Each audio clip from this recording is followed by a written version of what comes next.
Reconsider is laid on the table. Pursuant to Clause 1C of Rule 19, further consideration of H.R. 4628 will now resume. The clerk will report the title. H.R. 4628, a bill to extend student loan interest rates for undergraduate federal direct Stafford loans.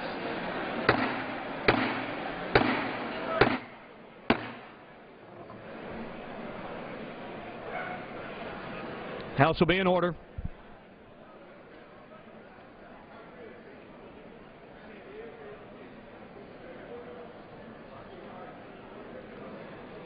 The House will be in order.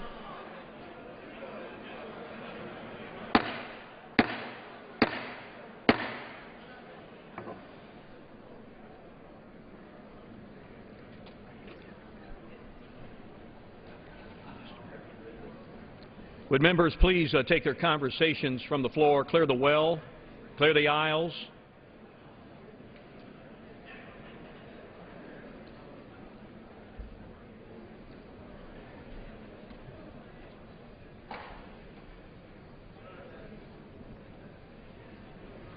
For what purpose does the gentlelady from California seek recognition? Mr. Speaker, I have a motion to recommit at the desk. Is the gentlelady opposed to the bill? Yes, I am opposed to this bill in its current form. The gentlelady qualifies. Clerk will report the motion. Ms. Capps of California moves to recommit the bill H.R. 4628 to the Committee on Education and the Workforce and the Committee on Energy and Commerce with instructions to report the same back to the House forthwith with the following amendments. At the end of the bill, add at the end of the bill the following new section. Section 5, prohibition against cuts in health insurance benefits for women and children. Nothing in this act shall endorse, promote, or result in the reduction of or increased costs for benefits and health insurance coverage offered by health insurance companies for women and children, including benefits for commonly prescribed contraception, mammograms, cervical cancer screenings, childhood immunizations, and health screenings for newborns.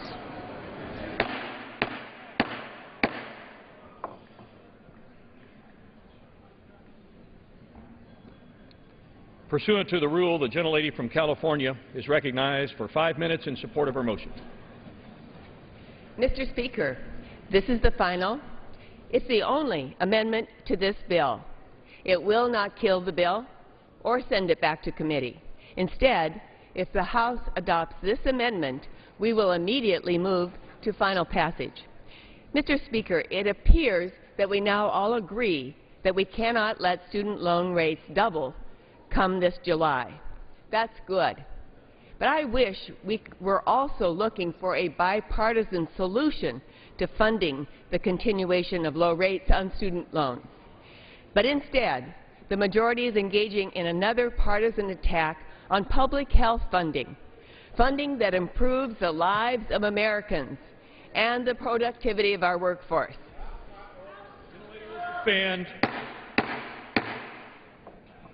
I strongly oppose this position and the proposed cuts to the Prevention Fund, funds that will make women and children healthier. And that's why I've offered this straightforward amendment. It would ensure that poor policy decisions made here in Congress, namely to get rid of the only dedicated funding we have for public health and prevention, that these decisions do not give insurance companies an excuse to cut benefits or increase costs of preventive services for women and children. These services include critical access to contraception, mammograms, cancer screenings, and immunizations. Whatever our strong disagreements are about the underlying bill, we surely can agree that no insurance company should use this as an excuse to hinder access to basic preventive services. The Public Health and Prevention Fund is a critical investment in both our nation's health and our economic future, especially for women and children.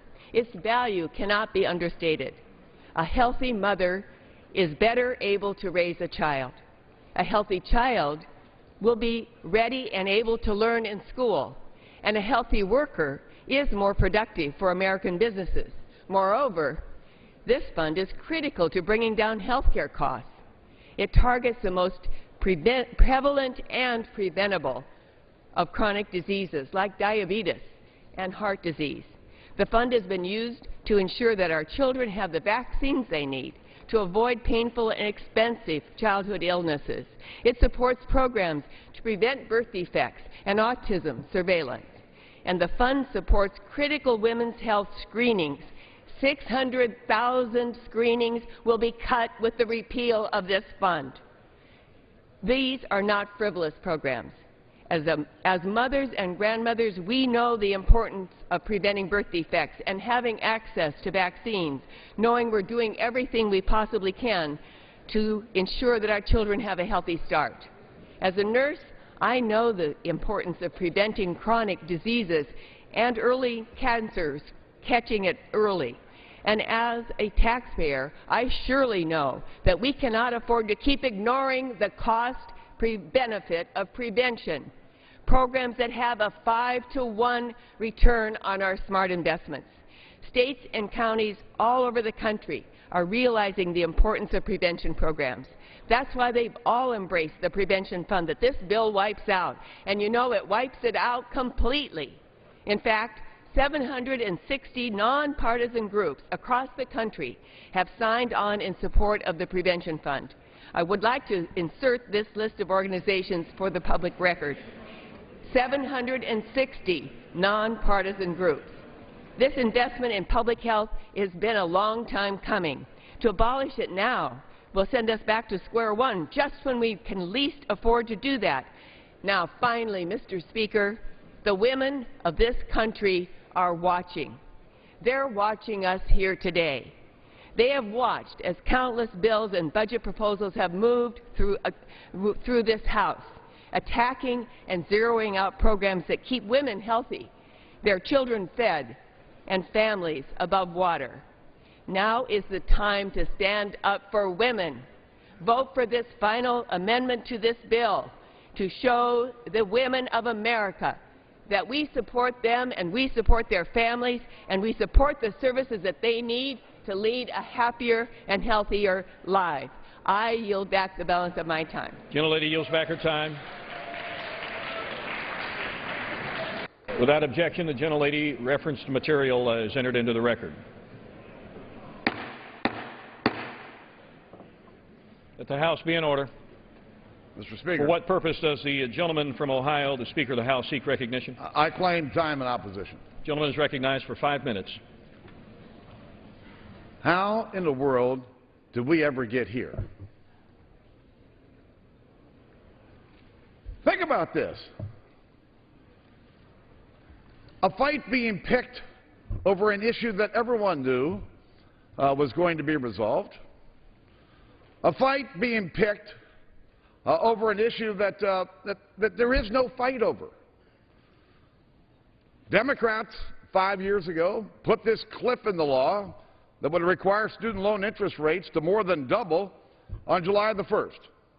I don't know why they did it, but they did it. Nobody wants to see student loan interest rates go up, especially when you've got recent college graduates. 50% are either unemployed or underemployed as a result of the president's economic policies. So we got Democrats and Republicans for months who've been talking about trying to fix this problem. And while we don't yet have the solution to the long-term solution to this problem, the Chairman's continuing to work on it. We believe that we shouldn't put students at risk and that we ought to make sure that their interest rates don't go up. So we developed this short-term policy to solve this problem for the next year while the committee has time to look at a long-term solution to this problem. But why do people insist that we have to have a political fight on something where there is no fight? There is absolutely no fight. People want to politicize this because it's an election year. But my God, do we have to fight about everything? And now we're going to have a fight over women's health. Give me a break. You know, this is the latest plank in the so-called war on women, entirely created by my colleagues across the aisle for political gain. Now let's just review let's review the facts. Let's review the facts. The President, in his budget, called for reductions in spending in this slush fund that's given to the Secretary of HHS. The President called for a reduction in spending. You may have already forgotten that several months ago you all voted to cut $4 billion out of this slush fund when we passed the payroll tax credit bill. So to accuse us of wanting to gut women's health is absolutely not true. But why? Ladies and gentlemen, this is beneath us. This is beneath the dignity of this House and the dignity of the public trust that we enjoy from our constituents. They expect us to come here and to be honest with each other, to work out these issues, and to pick this big political fight where there is no fight is just silly. Give me a break. Vote no on this motion to recommit. Vote yes on the final bill. Let's send it over to the Senate now.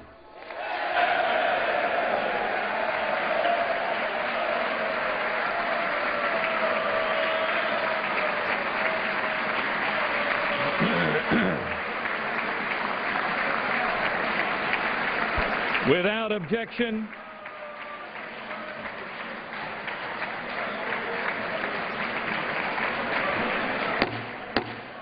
objection, the previous question is ordered on the motion to recommit. The question is on the motion. Those in favor say aye.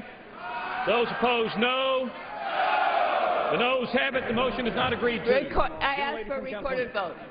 Recorded vote is requested. Those favoring a recorded vote will rise. Sufficient number having risen, a recorded vote is ordered. Members will record their vote by electronic device. Pursuant to Clause 8 of Clause 9 of Rule 20, this 15-minute vote on the motion to recommit will be followed by 5-minute votes on passage of the bill if ordered, and the motion to suspend the rules on H.R. 3834 if ordered. This is a 15-minute vote.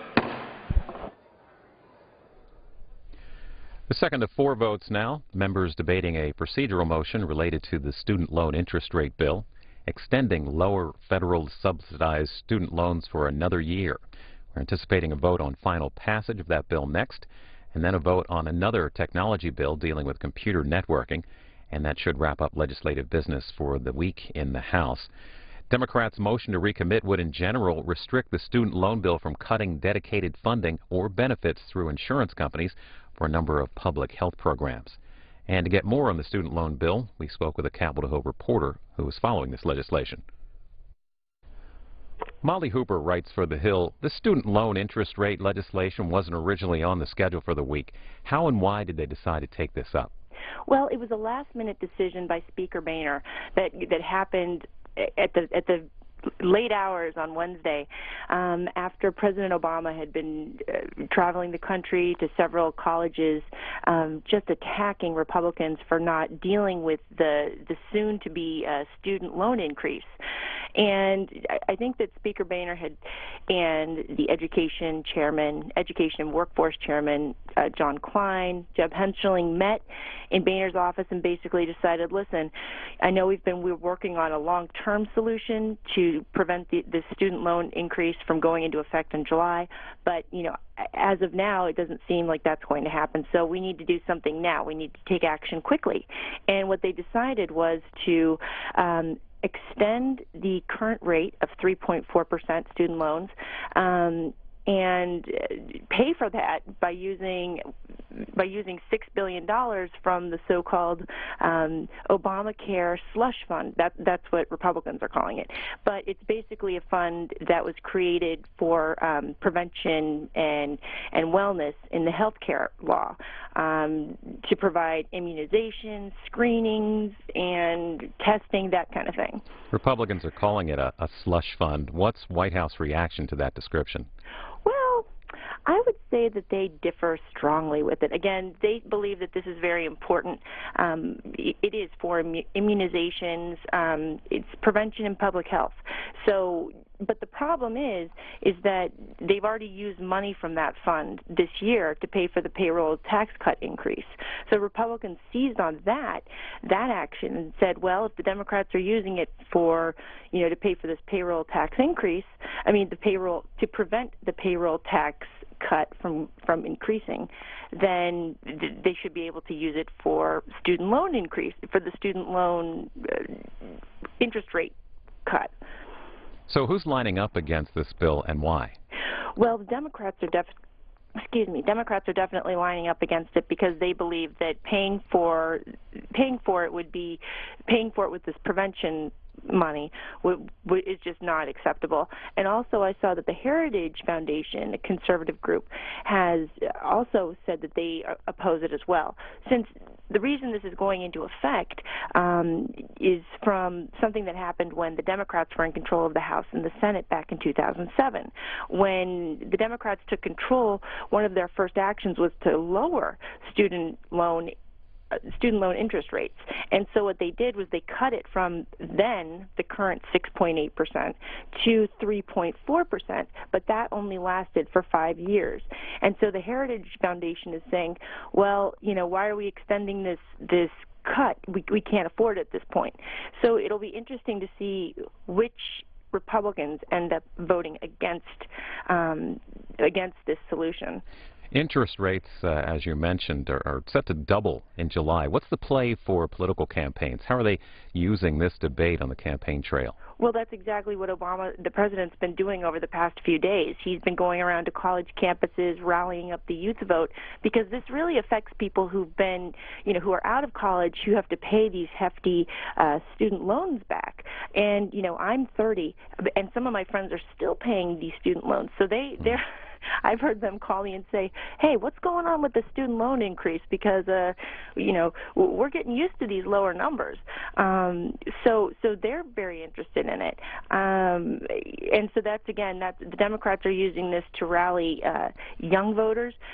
Nancy Pelosi, minority leader, yesterday said that the Republicans are attacking basically women's health. They're trying to make this a women's issue also by taking that money from the public and prevention fund. So Democrats are really trying to use this issue, and I think that Boehner tried to stem some of that when he made this decision again at the 11th hour on Wednesday. Essentially, reporters were given little more than 10 minutes to make it to a press conference in his balcony hallway. So it was definitely at the last minute. Molly Hooper is a staff writer for The Hill. Thanks for your time. Thank you. Senate Democrats have their own bill. It's very similar to the House measure, but it's paid for differently. That bill would end a corporate tax break to fund it. It's expected to be the first thing on the Senate's agenda when they return from their break on May 7th. And the Associated Press reporting that the White House has threatened to veto this House bill over the way it's funded, using money from the health care law to pay for it. This vote on the Democrats' procedural motion right now would basically prevent the student loan bill from cutting dedicated funding or benefits through insurance companies for a number of public health programs.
vote. The yeas are 178, the nays are 231. The motion is not adopted. Question is on passage of the bill.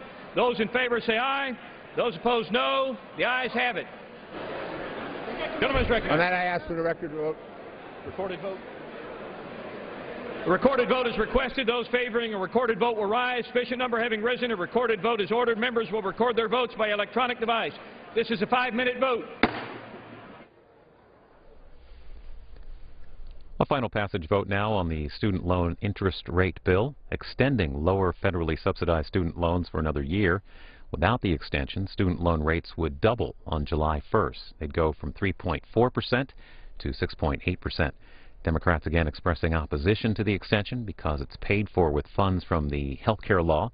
The White House threatening to veto the measure because of that. President Obama, by the way, went on a college tour earlier this week to talk about student loans, and you can see those appearances on our website at cspan.org.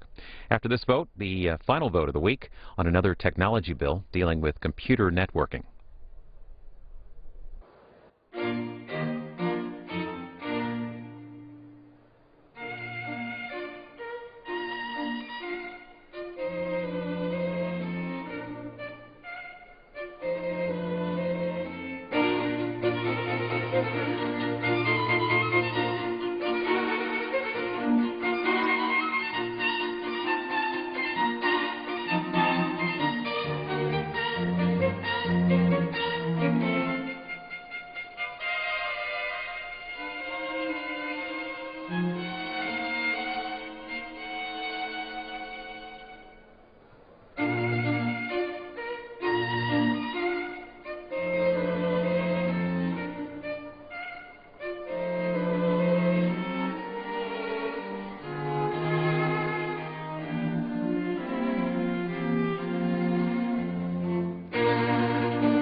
On this vote, the yeas are 215 and the...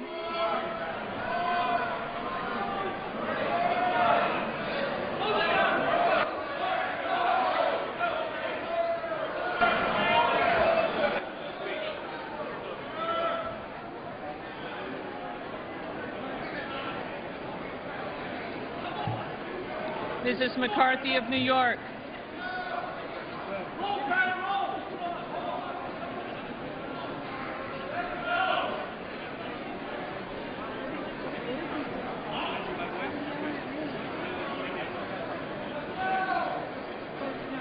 Mrs. McCarthy of New York votes no.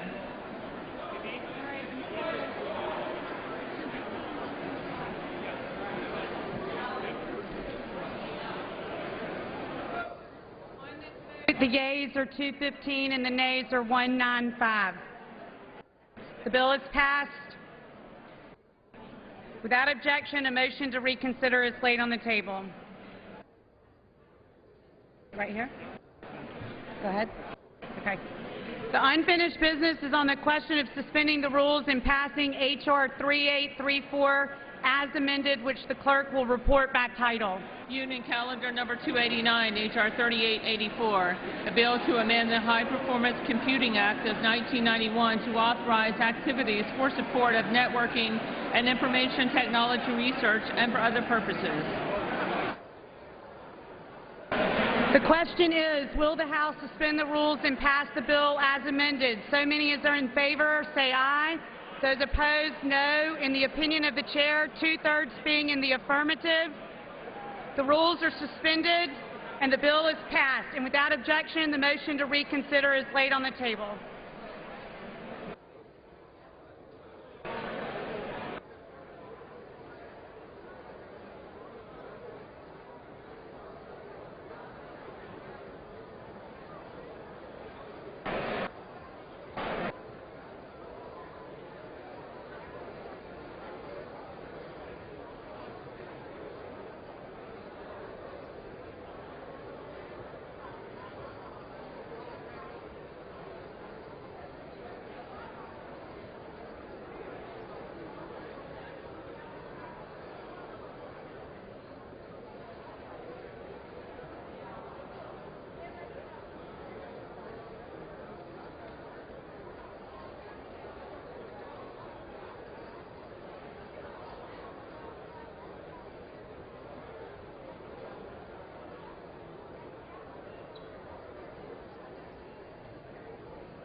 You got.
What purpose does the gentleman from Missouri rise?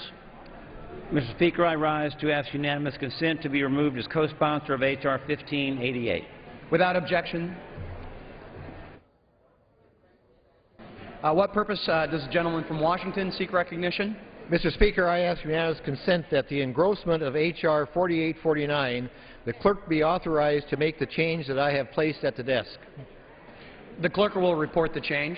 Motion by Mr. Hastings of Washington, and Section 2B1 strike C90-4621 and insert C09-4621. Without objection, so ordered.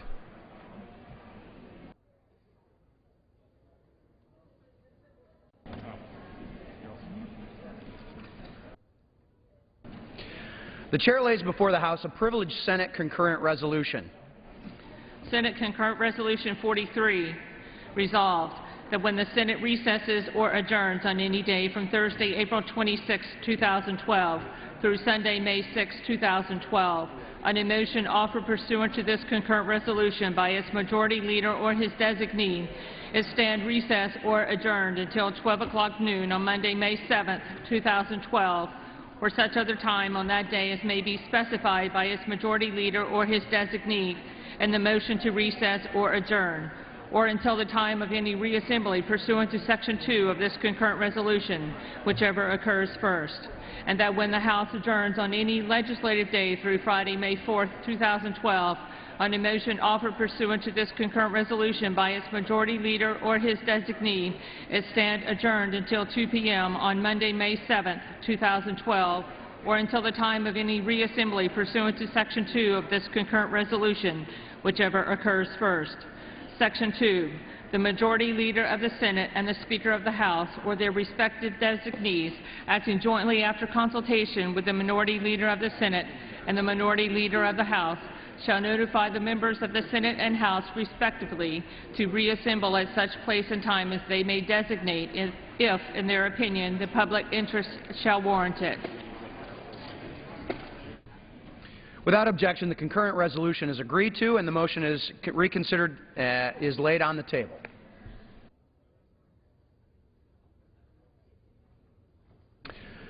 The chair will entertain requests for 1 minute at this time. For what purpose does the gentleman from Texas rise? Request unanimous consent to address the House for 1 minute. Without objection, the gentleman will be recognized for 1 minute. Mr. Speaker, Popeye the Sailor has advocated for 80 years that spinach gives energy. Now the EPA wants to use this food as green energy. But does that idea make any sense?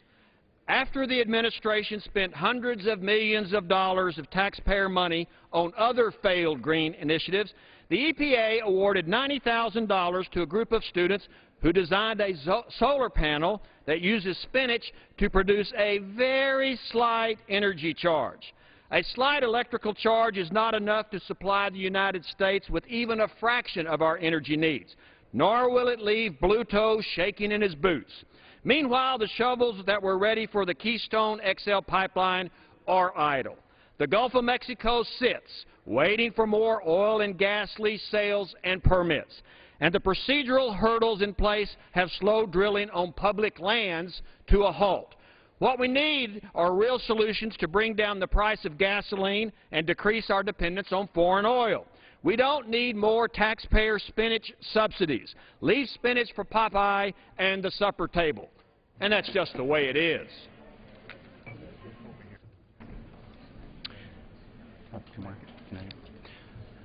For what purpose does the gentleman from Connecticut rise?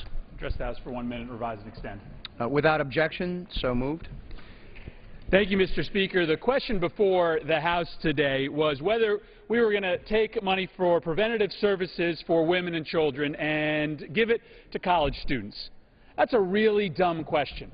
It's not dumb because of the recipient of the money. We need, right now, to make a change here in this Congress so that millions of college students all across the country don't see a dramatic increase in the cost of college. My wife and I are amongst those that are paying back our student loans today. And we know what those college students know, that $5,000 over the next 10 years could break the bank. No, it was a dumb question because there was another question that we could have asked. We could have asked whether we should take billions in tax subsidies for oil companies and instead turn those dollars around to needy college students. That is a smart question with a pretty easy answer. I yield back. Gentleman yields back. For what purpose does the gentleman from California rise? Speaker, I ask unanimous consent to address the House for 1 minute and revise and extend my remarks. Without objection, so ordered. Mr. Speaker, Dick Clark is a name that is synonymous with the American spirit. He was an entrepreneur, an entertainer, and a patriot.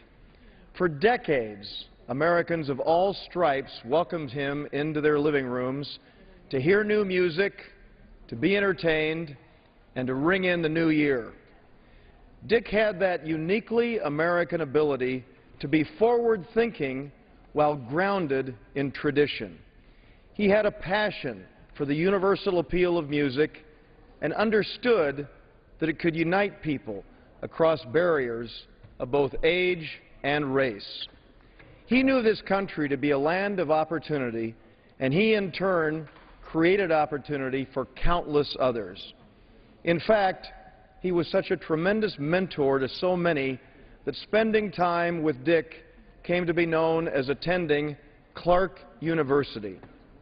In 2004, he suffered a stroke, but the indomitable Dick Clark never slowed down.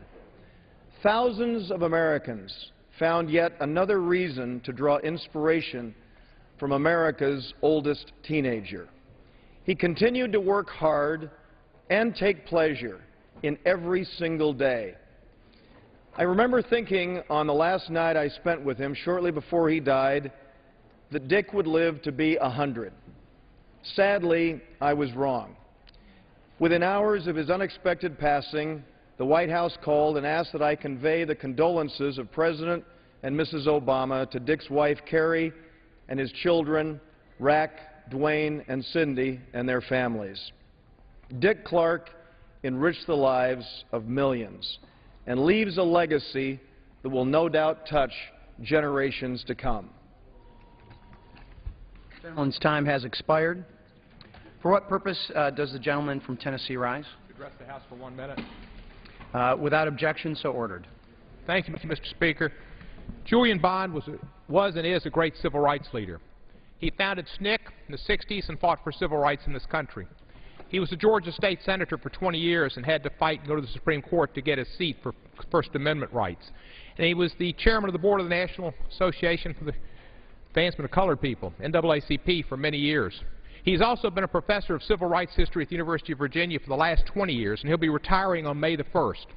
On May the 2nd, there'll be a dinner in New York at the Plaza Hotel to raise money for the Julian Bond Civil Rights History Chair at the University of Virginia, an opportunity for people to see that civil rights history is taught at the University of Virginia for time immemorial. After Julian retires, civil rights history will continue to be taught at the University of Virginia, as it should be taught at every school, and not just in February, Black History Month. I commend Julian Bond, and I commend the University of Virginia for having hired him to teach the course and for having a chair in his honor, and encourage all to support such. May 2nd, New York City. Thank you, Mr. Bond. I yield back the balance of my time. Gentleman's time has expired. For what purpose does the gentleman from Oklahoma rise? Ask unanimous consent to address the House for 1 minute, revise and extend my remarks. Without objection, so ordered. Thank you. July of 1843, a new painting was hung in the old rotunda of the United States Capitol under the old wooden dome. It was a painting by Robert Weir of the embarkation of the Pilgrims. It depicted the beginning of our nation as a small group of Puritans set sail in 1620 under the sail of God with us. The most prominent feature of the painting is the depiction of the people gathered on the deck of that ship in prayer. That painting still hangs in the rotunda, and it still reminds our nation that we began as a people of prayer, and we will only succeed as we continue as a nation that prays. In a day when families are falling apart, when drug use is rampant, when pornography is rampant, when the economy is failing, when debt is at an all-time high, and people have lost hope in government, they move from disappointment to frustration to anger to fear to apathy. We will be wise to remember next week, May the 3rd of this year, the National Day of Prayer. for our nation to stop and hesitate again and remember our hope does not come from Washington. Maybe this is a good moment to read again Luke 22:46, when Jesus admonished the disciples and said, "Why are you sleeping? Get up and pray, so that you will not fall into temptation." With that, I yield back. Gentleman's time has expired. For what purpose does the gentlelady from Texas rise? Without objection, so ordered. Thank the Speaker. For 1 minute. Speaker, I rise today to ask my colleagues to move as quickly as possible to pass the Violence Against Women's Act, legislation that I was happy to be an early supporter of in the early stages of my honor of serving in this House. I remember as a young member of the House Judiciary Committee standing alongside of Chairman Henry Hyde, a Republican, as we stood in the Senate to push for the passage of the Violence Against Women Act. Over the years, we have seen the saving of women's lives. Now, it is important that we not stall and take the Senate Act, which in fact has broadened its coverage of Native American women, immigrant women, and women of different lifestyles, because it includes everyone. Do we have to wait while in Texas in a holiday where a man goes in and kills his wife and children? Violence.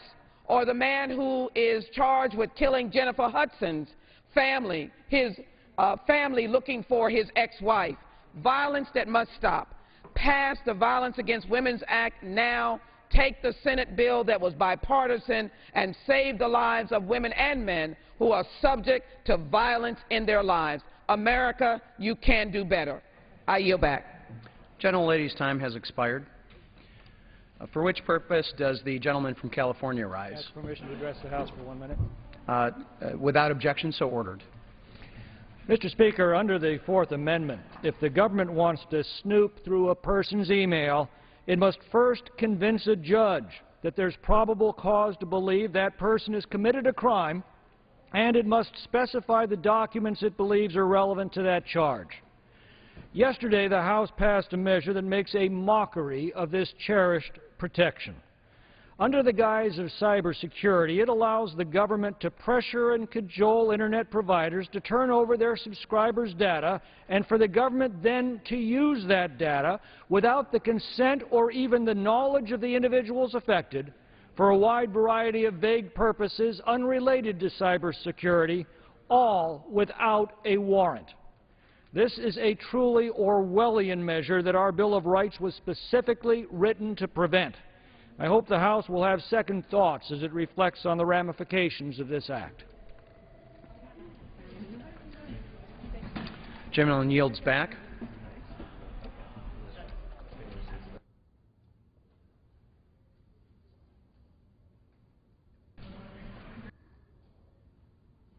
We're good?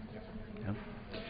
The Chair announces the Speaker's appointment pursuant to Section 201B of the International Religious Freedom Act of 1998, 22 U.S.C. 6431 note, as amended, and the order of the House of January 5, 2011, of the following member on part of the House of the Commission on International Religious Freedom for a term ending May 14, 2014. Mr. Samuel Gagenson of Branford, Connecticut.